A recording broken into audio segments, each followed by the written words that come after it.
અમે બનાવવાનું છે આખા રીંગણાનું શાક. આ છે ટમેટા, આ છે આદુ લસણ, આ છે ડુંગળી, આ છે મસાલો, આ છે રીંગણ. સૌપ્રથમ એક ચૂલા પર તપેલામાં તેલ ગરમ કરવા માટે મૂકીશું.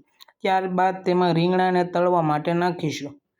રીંગણા બરોબર તળાઈ જાય એટલે એક ડીશમાં અલગ લઈ લઈશું. રીંગણા બળી ન જાય તેનું ખાસ ધ્યાન રાખીશું. ત્યારબાદ કાજુને પણ થોડા ગોલ્ડન રંગના થાય ત્યાં સુધી તળી લેવા. પછી તેલમાં થોડીક હિંગ નાખવી સ્વાદ અનુસાર અને ત્યારબાદ તેમાં તમાલપત્ર, અજમા, લવિંગ વગેરે જેવા આખા મસાલા નાખવા સ્વાદ અનુસાર. ત્યારબાદ ઝીણી સમારેલી ડુંગળી તેને સાંતળવા માટે નાખી દઈશું.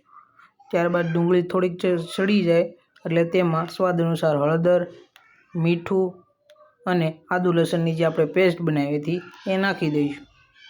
અને ત્યારબાદ તેમાં ઉપરથી મરચું નાખી દઈશું જેનાથી સ્વાદ તીખો આવે. તમારે જેવું તીખું ખાવું હોય એ પ્રમાણે તમે નાખી શકો છો. ત્યારબાદ બધા મસાલા સરખી રીતે ઉકળી જાય તેવી રીતે રહેવા દે. બધા મસાલા ઉકળી જાય ત્યારબાદ તેમાં ઉપરથી ટમેટાં નાખી દેવા. પછી ગ્રેવીને સરખી રીતે મિક્સ કરી દેવી. ત્યારબાદ ગ્રેવીમાં થોડુંક પાણી નાખીશું અને થોડુંક દહીં નાખીશું જેથી ગ્રેવી થોડીક ઘાટી બને.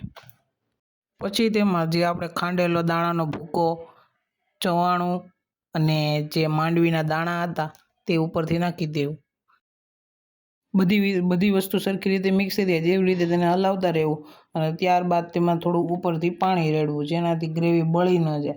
અને ત્યારબાદ થોડું વધારે પાણી રેડી શકો છો. તમારે જેવો રસો રાખવો હોય એવી પ્રમાણે તમે એમાં તમે પાણી રેડી શકો છો. સ્વાદ તમારે જેટલો રસો રાખવો હોય એ પ્રમાણે તમે એમાં રેડી શકો છો. અમે તો 10-12 જણાને ખાવાનું હતું એટલે અમે એટલું બધું પાણી રેડ્યું છે. શાક બની ગયા પછી મારા મમ્મીએ બધા માટે મસ્ત દેશી રોટલા બનાવી નાખ. તો ચાલો બધા જમવા. પછી બધાએ મસ્ત ધાબા ઉપર બેસીને શાક અને રોટલો પછી બધાએ હું મસ્ત શાકમાં રોટલો ચોળીને ખાધો. વિડીયો ગમે લાઈક, શેર અને સબસ્ક્રાઈબ કરતા રહેજો. વિડીયોમાં નવા આવ્યા હોય તો સબસ્ક્રાઈબ કરી બેલ આઇકન ઓલ કરી દેજો.